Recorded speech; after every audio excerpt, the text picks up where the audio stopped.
Hi friends, ఈసారి అయితే నేను ఫ్లిప్కార్ట్లో మిక్సీ ఆర్డర్ చేసేసుకున్నాను. బటర్ఫ్లై కంపెనీ అనమాట. నా డ్రీమ్ అయితే ప్రీతి జోడియా మిక్సీ. నా పెళ్ళిలో అడిగాను మా నాన్న అది కొనివ్వమని.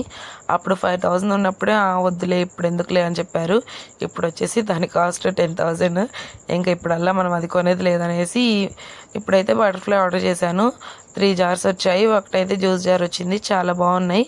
క్వాలిటీ కూడా స్టీల్ క్వాలిటీ కూడా బాగుంది. సో మీరైతే ఎక్కువ ఏ కంపెనీని ఇష్టపడతారో కూడా కామెంట్ చేయండి. Thank you for